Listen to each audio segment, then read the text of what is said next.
Salut à toi, jeune auditeur. Aujourd'hui, on se retrouve pour parler d'indépendance financière.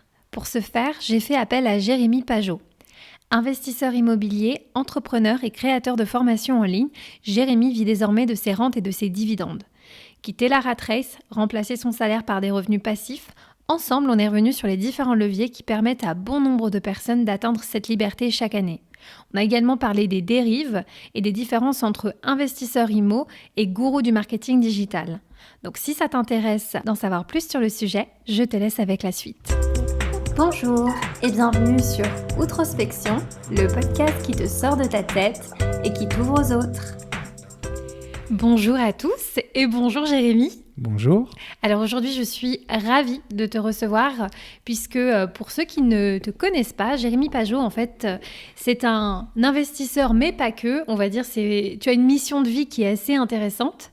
Et aujourd'hui, la raison pour laquelle je voulais t'avoir, c'était pour parler d'indépendance financière. Parce que tu sais, c'est un thème qui, pour moi, est super intéressant. Et je me suis dit, qui mieux que toi, cher ami de l'Internet, pour discuter avec moi sur ce sujet. Donc avant ça, peut-être pour recontextualiser les choses, est-ce que tu peux nous dire un petit peu plus sur toi, qui tu es et qu'est-ce que tu fais ? Ok, donc moi je m'appelle Jérémy, j'ai 36 ans. Donc moi en fait j'aide les gens à remplacer leur salaire et à ne plus dépendre d'un salaire, donc via l'investissement immobilier, via l'investissement sur les actions.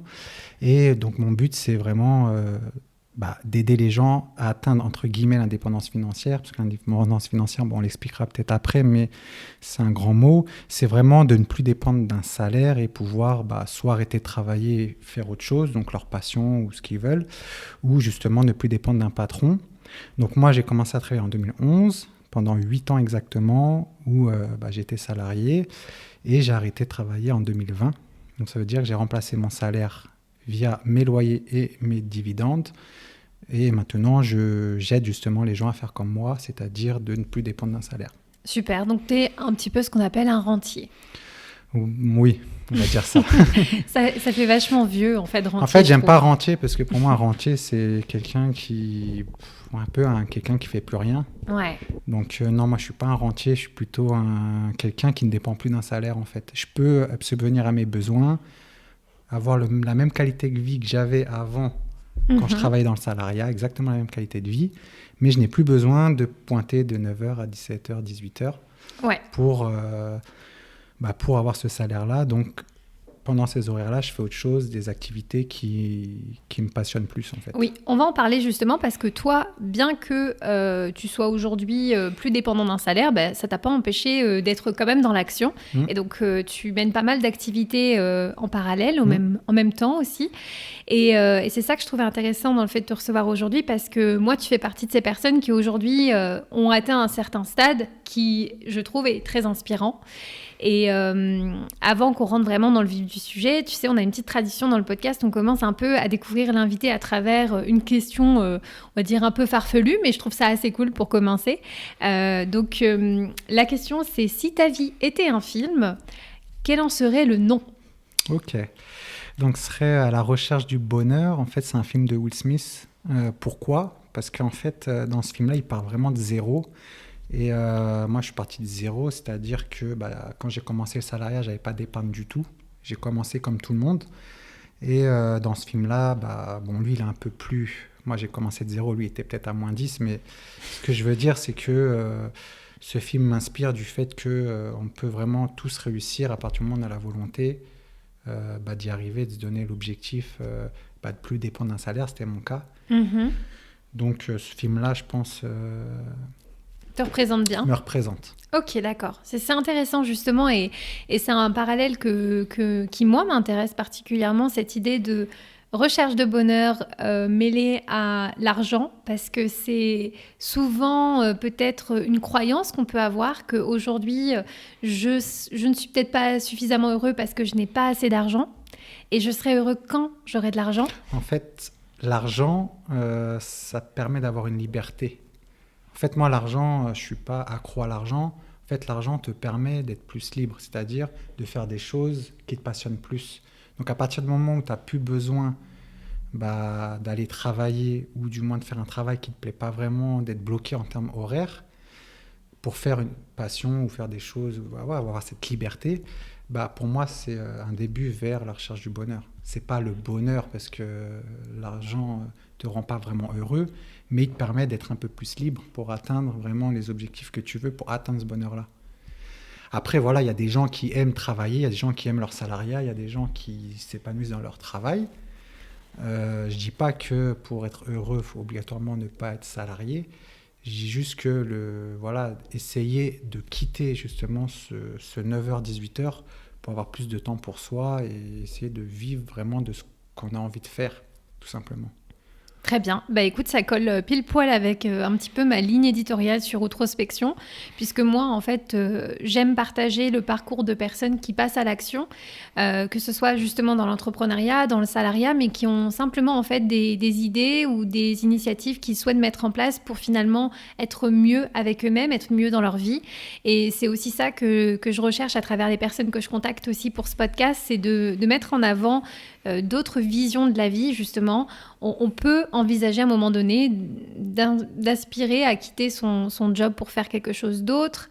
Mais ce qui est intéressant, c'est que toi, aujourd'hui, ta manière de voir les choses, c'est pas forcément le quick win ou le shortcut vers la vie de rêve. Et ça, on va en parler parce que c'est souvent l'image qu'on a quand on entend indépendance financière, rente, immobilier, etc. On s'imagine tout de suite que si tu fais ça, forcément, c'est le style de vie que toi tu as. Et c'est ce que j'ai trouvé intéressant dans ton discours et assez sain, c'est de dire qu'on peut aussi aspirer, oui, à quitter son job, ou en tout cas ne plus dépendre de son salaire. Mais pour autant, ça ne signifie pas arrêter tout ou partir en vacances 100% de l'année. Donc, aujourd'hui, peut-être pour nous donner un petit peu plus d'informations, est-ce que toi, tu as une définition un peu de ce que c'est que cette situation d'indépendance financière ? Comment est-ce que toi, tu définis tout ça ? Pour moi, l'indépendance financière, c'est quelqu'un qui n'a plus besoin de travailler pour avoir le niveau de vie qu'il a envie. Voilà.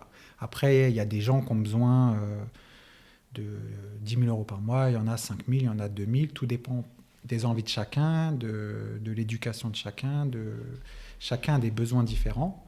Et l'indépendance financière, c'est juste de subvenir à ces besoins qu'on a pour être vraiment bien, sans dépendre d'un salaire, sans dépendre d'un patron, voilà, d'être vraiment libre pour atteindre ce niveau-là. Pour moi, c'est ça l'indépendance financière, parce qu'il y en a beaucoup qui pensent que c'est être millionnaire, milliardaire, avoir des Ferrari, etc.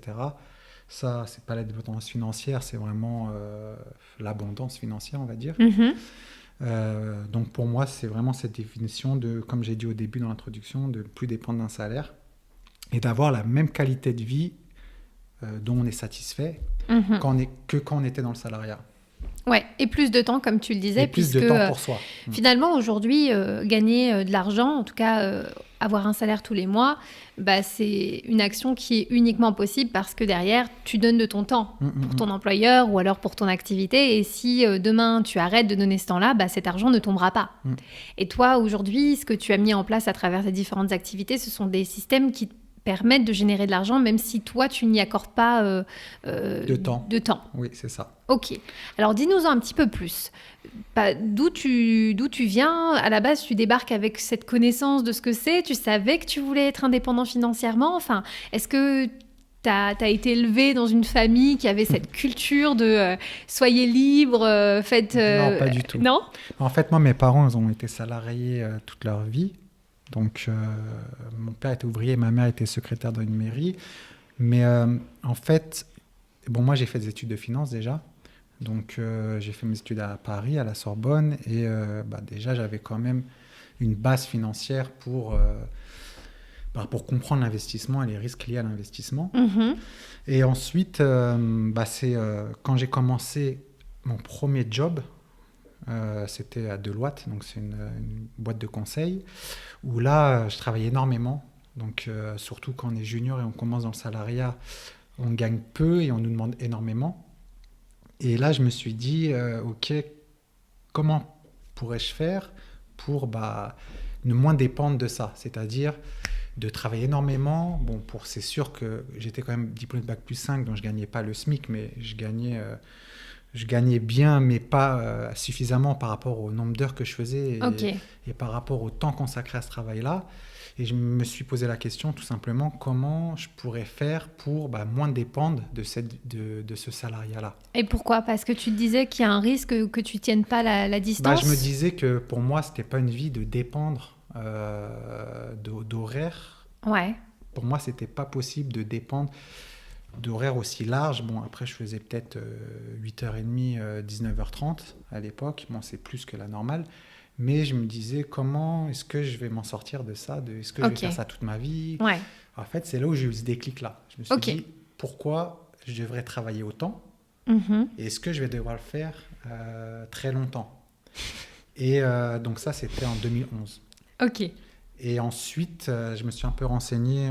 Bon, moi, comme j'avais des études de finance, déjà l'immobilier m'intéressait parce que je connaissais déjà les process d'investissement, voilà, tout ce qui était lié au crédit immobilier, etc.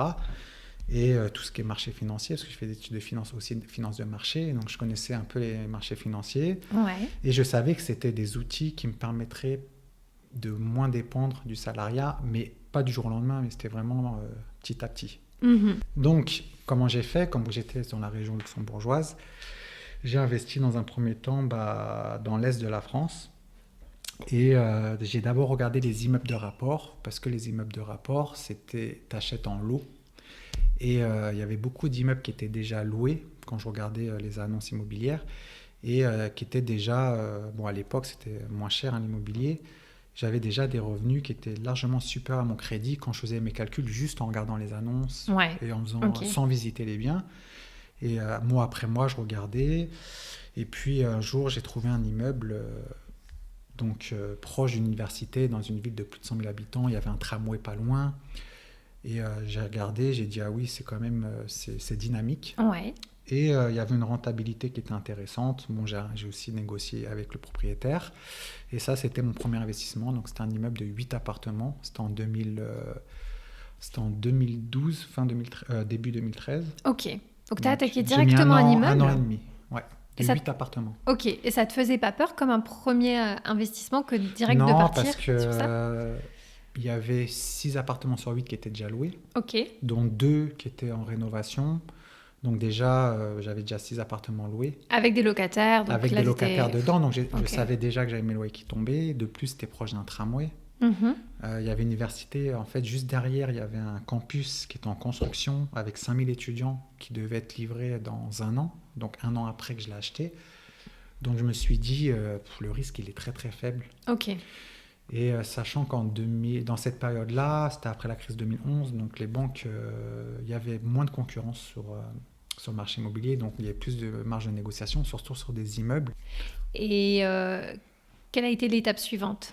Donc ensuite, l'étape suivante, c'est que j'ai juste acheté un petit appartement en résidence principale. Mhm. Donc là, j'ai pas acheté un gros truc. Pourquoi? Parce que je voulais pas m'endetter au maximum. Parce que si je me serais endetté au maximum, les banques m'auraient plus prêté derrière pour un investissement locatif. Donc là, j'ai acheté un petit appartement, je crois à l'époque c'était 80 000 euros, que j'ai retapé un peu et que j'ai revendu 2 ans après à 140 000 par là. Ok. Et ensuite, pareil, on appelle ça du cash flow positif. C'est la différence entre les loyers que tu reçois moins ton crédit et tes charges. Donc c'est l'argent que tu as net dans ta poche. Bon, après, je ne vais pas parler du statut fiscal, etc. Mais il n'y a pas d'impôt parce que j'ai toujours de la rénovation dans les Ouais. immeubles que je fais. Et ensuite, j'ai enchaîné après sur un immeuble de 11 appartements. Et donc voilà, pareil, bon, là, il y avait beaucoup plus de rénovation. Et mes cash flows, plus entre-temps, j'ai aussi investi progressivement sur des actions. Donc surtout des actions à dividendes, on appelle ça. Ouais. Donc ça, je mettais à peu près 15-20% de mon épargne. Ok. Le reste, je le mettais pour investir, pour faire un apport pour de l'immobilier. Parce qu'il faut savoir qu'au début, on emprunte presque sans apport, mais plus tu investis en immobilier, plus la banque te demande de l'apport.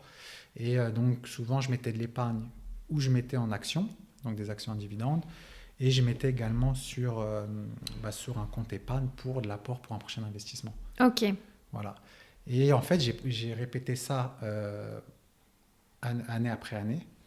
pour arriver en 2000, je crois que c'était peut-être en 2019, où là, j'avais complètement, j'avais autant en cash flow net qu'en salaire. Ok. Et justement, à l'époque où tu étais salarié et que tu menais ces différents projets en parallèle, est-ce que tu en parlais autour de toi, à tes collègues ou Oui, en à fait, d'autres j'en personnes? parlais sur mon dernier poste, oui, parce que j'avais une très très bonne relation avec l'équipe avec qui je travaillais. Ils savaient Ouais. tout. Ok. D'ailleurs, Et quand j'ai démissionné, quand j'ai dit ça à mon supérieur hiérarchique, ils n'étaient pas étonnés. Ils m'ont dit oui, tu as raison de le faire. Donc ils m'ont juste félicité en disant que j'avais raison. Après, c'est sûr que c'est étonnant de se dire, bah écoute, pourquoi tu démissionnes et que tu leur dis, bah finalement, je gagne plus avec mes investissements, j'ai plus besoin en fait de ce boulot-là. ouais. J'ai envie de faire autre chose. Et tu voulais pas le garder à tout prix pour finalement avoir à la fois ton salaire et en même temps. Bah non, parce que j'aurais pas entre. Déjà, je pense pas qu'on se serait rencontrés déjà pour ce podcast. C'est Parce clair. que déjà, là, j'ai lancé sur mes réseaux sociaux un Instagram, une chaîne YouTube. Bah, j'aurais pas eu le temps de Ouais, l'alimenter avec du contenu déjà absolument, ouais. aussi constant.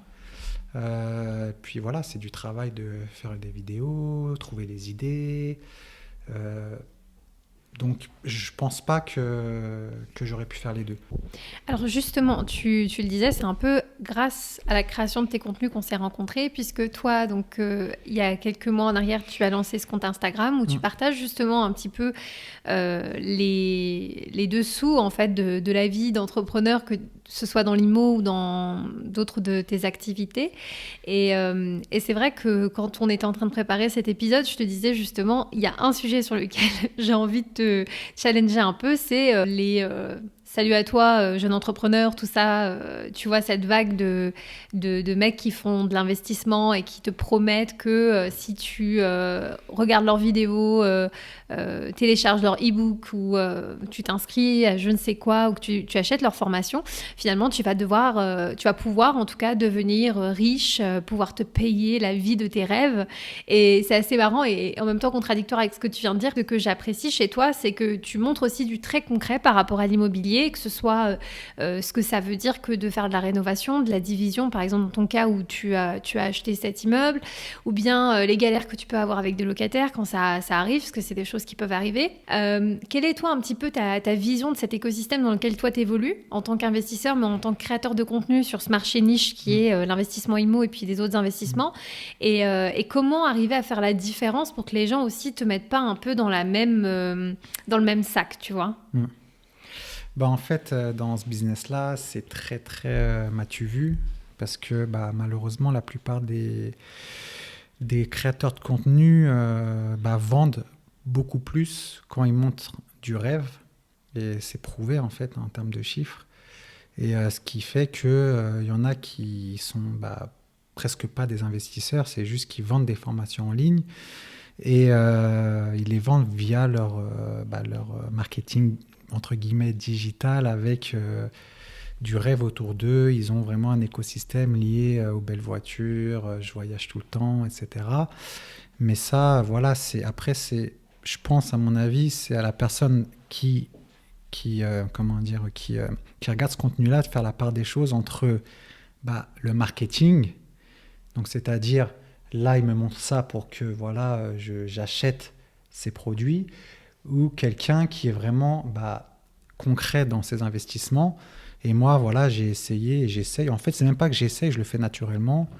Je montre mon quotidien, c'est-à-dire ce que je fais au quotidien en tant qu'investisseur.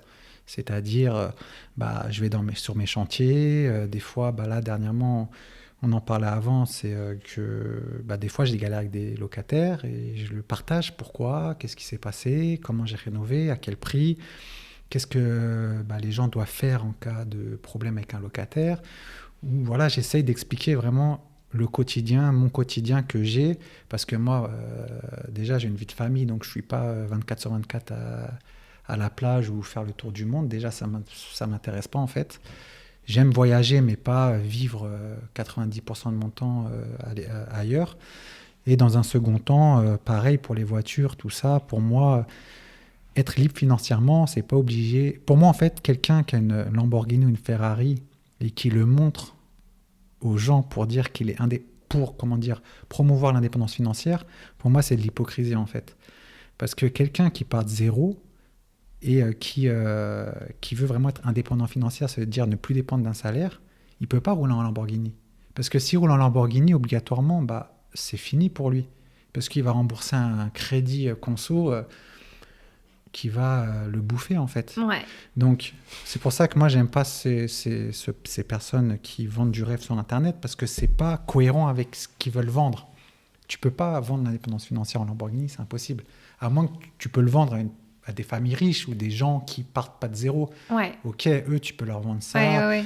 Mais quelqu'un qui part de zéro, il peut pas s'acheter une Lamborghini. Il faut être concret avec, faut être sincère avec ces gens-là. Ouais, mais ça, tu as totalement raison. Et ça, c'est un des trucs que, tu vois, j'avais appris au tout début en lisant Père riche, Père pauvre, où, en fait, j'avais vraiment compris cette notion d'acheter des passifs et qu'est-ce que c'était d'acheter des actifs.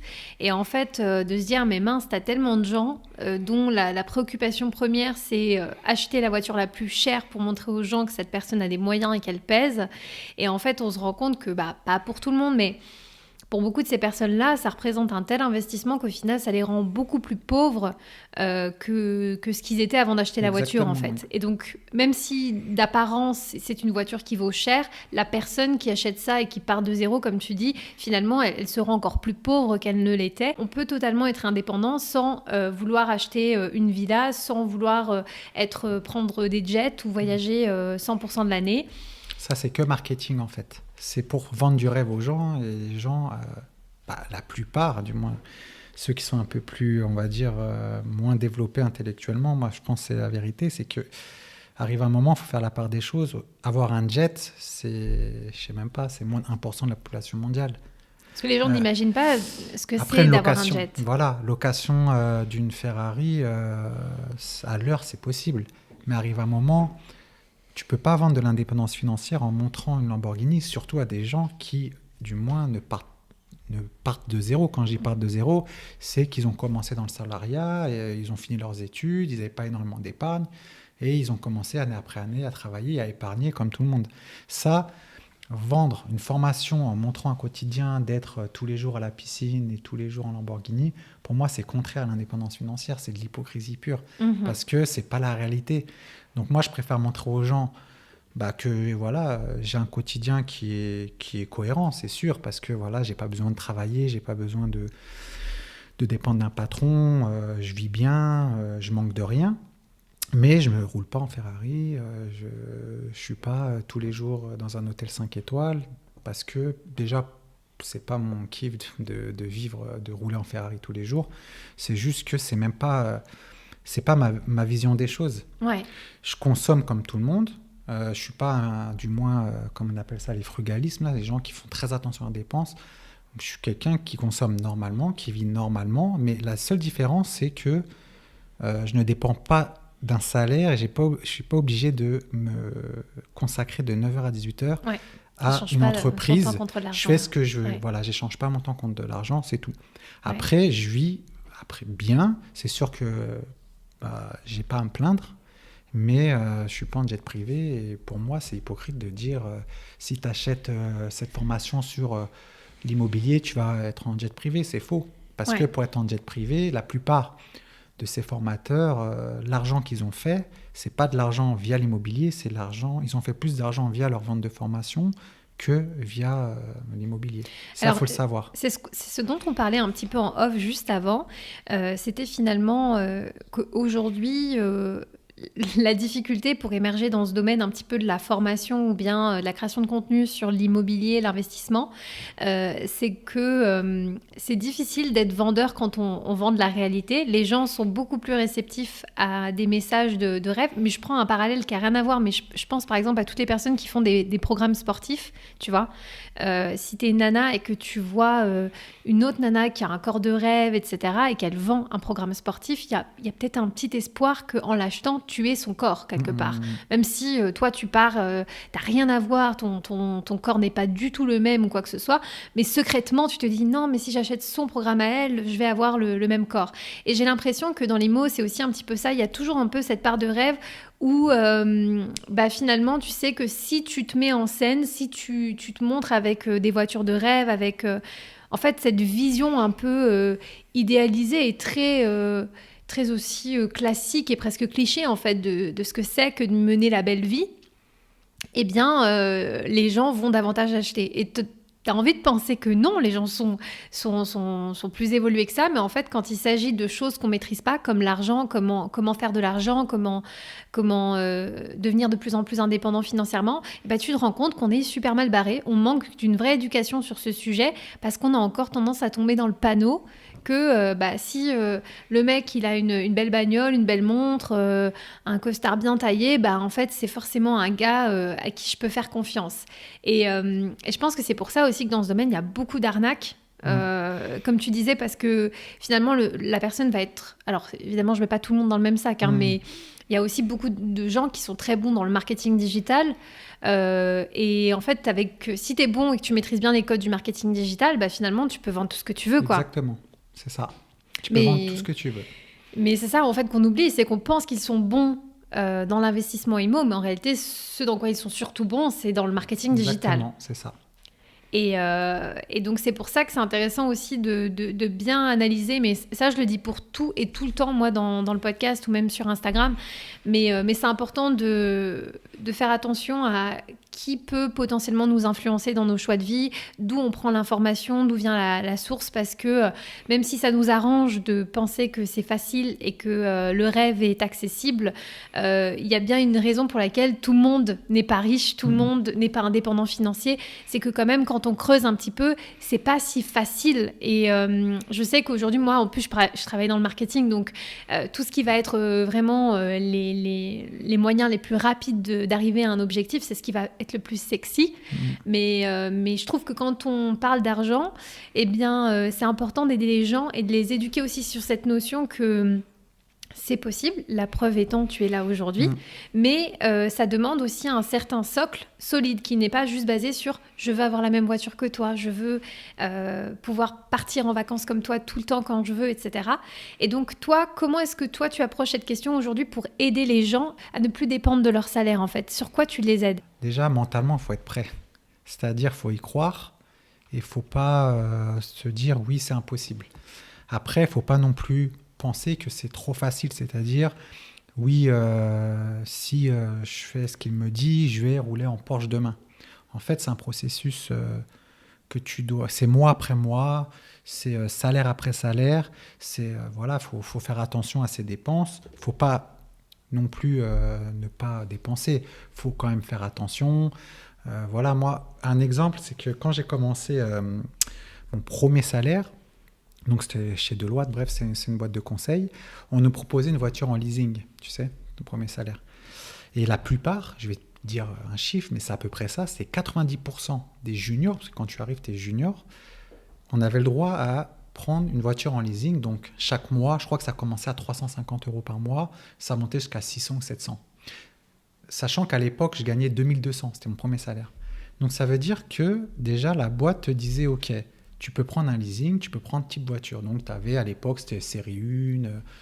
Bon, bref, tu avais des niveaux de voiture. La plupart des gens qui étaient en junior, donc qui commençaient, avaient pris la voiture la plus chère. Ah ouais? La plupart. Okay. Pourquoi? Parce que, déjà, c'est pour se montrer, pour dire, voilà, c'est mon premier salaire, je sors des études, donc j'ai déjà réussi. Pour eux, c'est ça la réussite. C'était montrer que j'ai une belle voiture, mais ce n'est pas une réussite parce que cette voiture, déjà de 1, c'est un leasing, donc elle ne t'appartient pas. Et tu te bloques déjà pour atteindre l'indépendance financière. Donc c'est déjà qu'il faut vraiment faire des choix de vie aussi.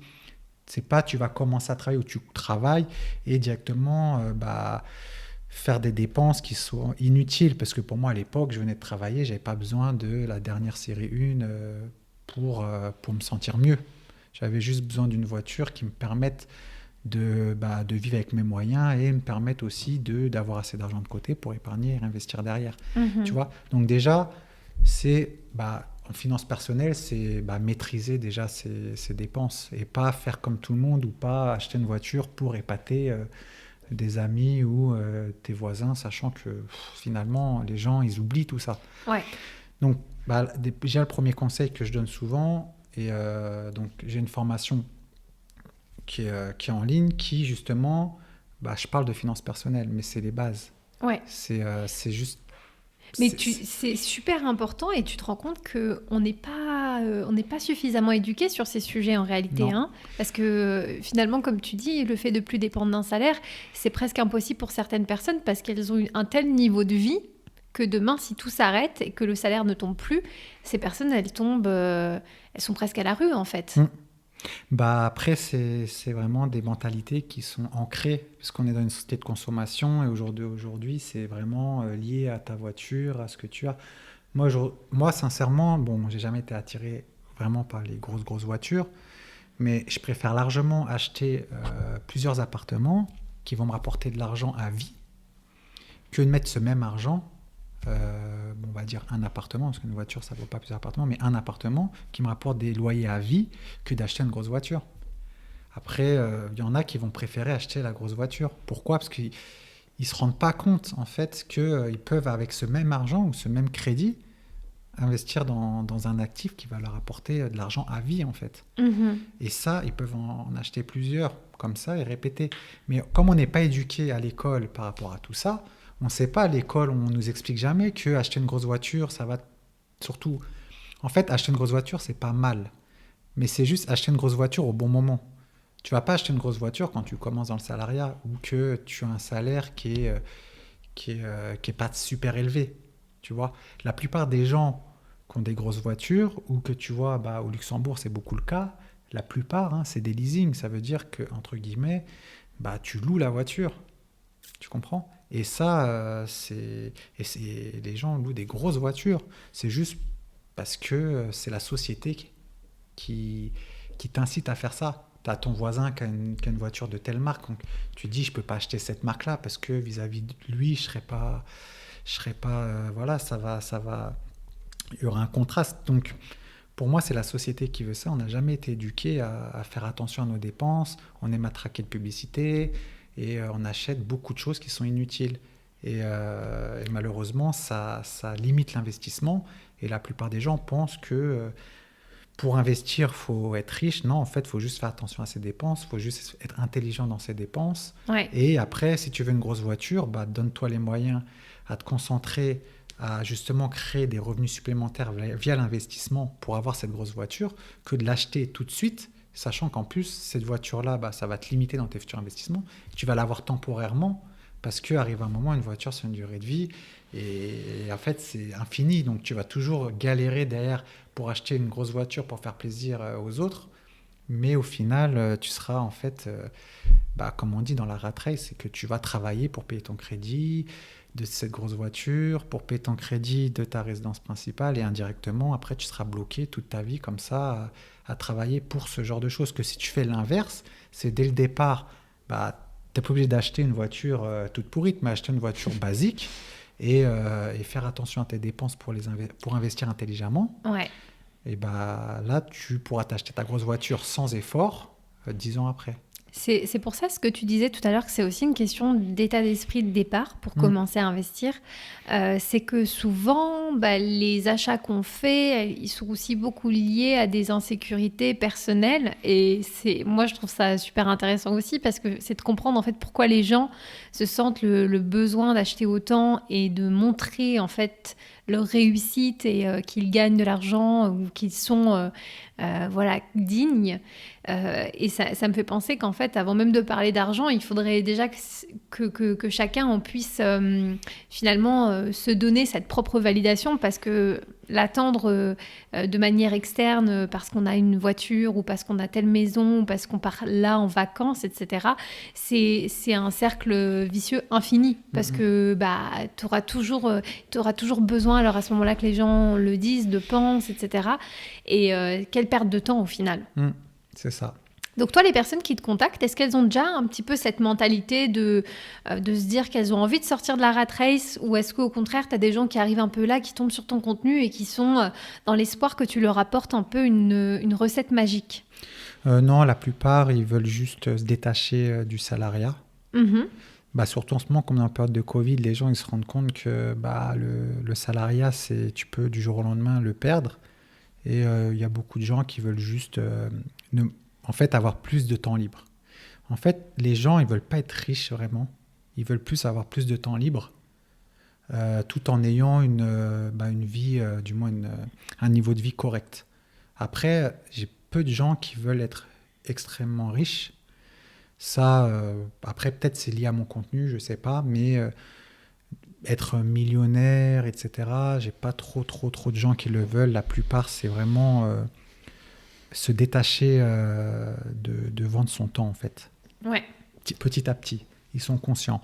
Après, j'ai beaucoup aussi de personnes qui dépensent énormément et qui comprennent via mon contenu qu'il faut faire attention. Après, moi, je suis contre dire qu'il ne faut rien dépenser. Parce qu'arrive un moment où on ne tient pas le coup. Il faut se faire plaisir, mais il faut juste être intelligent dans ses dépenses. Il faut savoir ce qui te fait plaisir ou pas. Il faut connaître en fait ce que tu as besoin. Il faut se connaître soi-même par rapport, voilà, ça me fait plaisir, ça va apporter de la valeur, ça va m'être utile.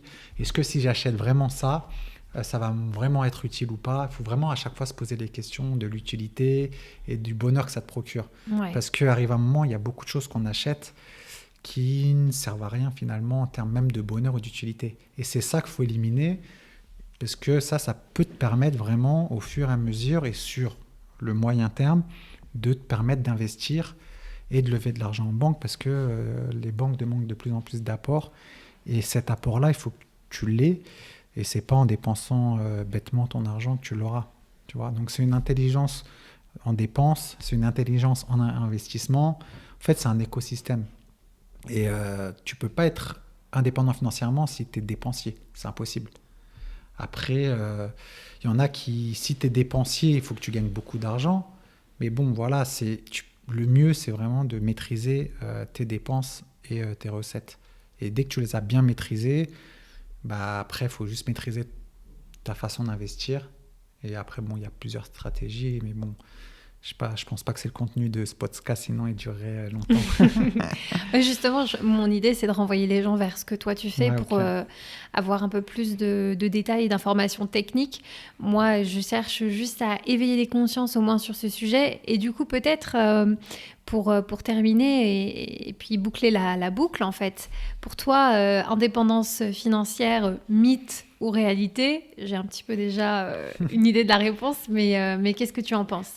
C'est une réalité, parce que moi, voilà, j'ai remplacé mon salaire. Même je gagne plus que mon salaire maintenant par rapport à mes revenus passifs, c'est-à-dire mes revenus liés à l'investissement. Après, c'est un mythe du fait, si tu veux être multimillionnaire via l'investissement immobilier, si tu pars de zéro, c'est impossible.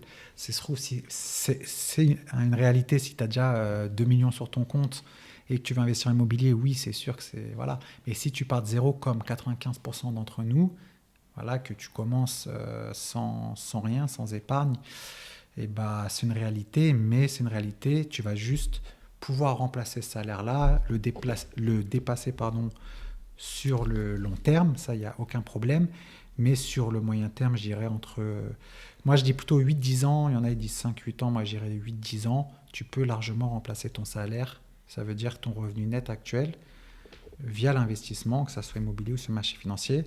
Mais j'irais plus commencer par l'immobilier obligatoirement, remplacer ce salaire-là, ça c'est une réalité. Ok.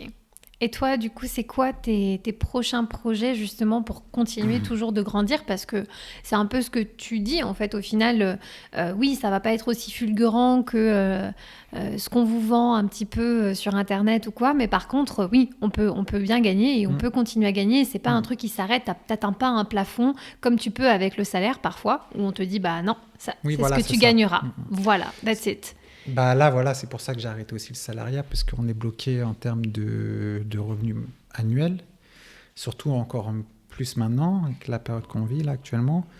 Moi, mon objectif, donc là, j'ai un site, du moins qui est en construction, mais qui est bientôt opérationnel, qui s'appelle Investisseur Academy, où là, j'aurai plusieurs formations, que ce soit pour investir dans l'immobilier, donc justement pour remplacer ton salaire via les loyers, pour remplacer ton salaire via les dividendes, et aussi tout ce qui est lié au développement personnel, finances personnelles. J'aurai plusieurs types de formations qui te permettront justement d'avoir les stratégies d'investissement pour pouvoir avoir tout l'écosystème et comprendre comment remplacer ton salaire en rente sur le moyen terme.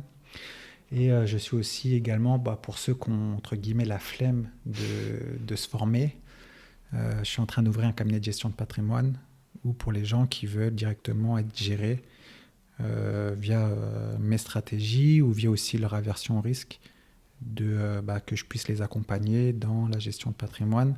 C'est-à-dire, donc moi, ce serait plus un cabinet de gestion de patrimoine qui aide les gens à moins dépendre d'un salaire via des investissements, que ce soit en France ou à l'étranger.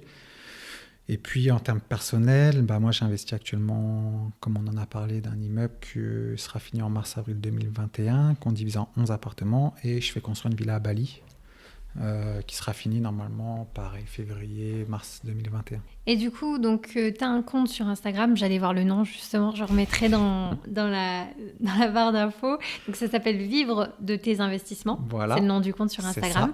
Et comment elle s'appelle ta chaîne YouTube? Investisseur Academy. Investisseur Academy, comme ton site qui sortira bientôt. Voilà, c'est ça. Ok, d'accord. Donc c'est une chaîne qui a comme but principal de t'apprendre et te donner les réflexes d'investissement pour investir au mieux, à risque maîtrisé. Elle est vraiment généraliste dans l'investissement, c'est-à-dire je ne suis pas cantonné à l'immobilier, c'est vraiment sur l'immobilier, les marchés financiers, tout ce qui est des plateformes de prêt entre particuliers. Je parle aussi de développement personnel, parce que voilà, il y a beaucoup de gens aussi, et ce que je rencontre, parce que je fais aussi des coachings, qu'il y a des gens qui sont limités dans leur investissement. C'est pas lié qu'ils n'aient pas d'argent, c'est juste que leur entourage, ils ont beaucoup de freins liés à leur éducation et leur entourage. Donc aussi, j'ai des vidéos pour essayer de casser ces barrières-là. Donc c'est une chaîne vraiment pour ceux qui veulent apprendre à investir, ou qui sont passionnés d'investissement, ou qui aiment les revenus passifs, et qui veulent apprendre les revenus passifs. Donc j'ai une vidéo par jour. Ouais, tu fais un max de contenu en ce moment. Chaque jour, tu publies une vidéo, quoi. Ouais, du lundi au vendredi, des vidéos de généralement 10-12 minutes. Donc, très facile, très rapide. Très rapide. Ouais. Pour ceux qui veulent, y a des sujets qui vont les intéresser, c'est sûr. Je suis assez large dans mes vidéos pour ceux qui veulent apprendre à investir et dépendre de moins en moins d'un salaire. Ok, super. Eh ben, écoute, je suis vraiment extrêmement contente que tu sois venue aujourd'hui dans le podcast. Merci. Pour nous raconter tout ça, parce que c'est super chouette d'avoir le retour d'expérience d'une personne qui est passée à l'action et qui aujourd'hui vit de ses différentes activités. En fait, tu as planté des graines qui aujourd'hui ont fleuri, et c'est ce qui te permet de te développer, d'avoir encore plus de temps pour faire d'autres choses, voilà, c'est ça, que tu as vraiment envie de faire. Donc ça, c'est chouette. Et du coup, je mettrai tous les liens pour les personnes qui veulent éventuellement te contacter ou voir un petit peu ce que tu fais, parce que voilà, moi je te suis, j'aime beaucoup ce que tu fais et tes stories et voilà les behind the scenes que je trouve évidemment très intéressants. Je te souhaite le meilleur pour la suite, Jérémy, pour tous ces projets. Merci beaucoup de m'avoir invité, ça m'a fait plaisir aussi de participer à ce podcast. J'espère qu'il va bien se développer parce qu'il le mérite, et puis, merci. Et puis continue dans cette direction. C'est super gentil, merci beaucoup et à bientôt. À bientôt, ciao. Hey, si vous êtes encore là, merci beaucoup pour votre écoute, j'apprécie énormément. Si vous avez aimé cet épisode, n'hésitez pas à le partager autour de vous pour donner plus de visibilité au podcast. Si vous souhaitez me contacter, vous pouvez m'écrire sur Instagram ou sur LinkedIn, ou mieux encore, vous pouvez vous abonner à ma newsletter sur le site outrospection.lu pour recevoir votre dose mensuelle d'inspiration, de motivation et connaître les derniers épisodes. Merci et à bientôt!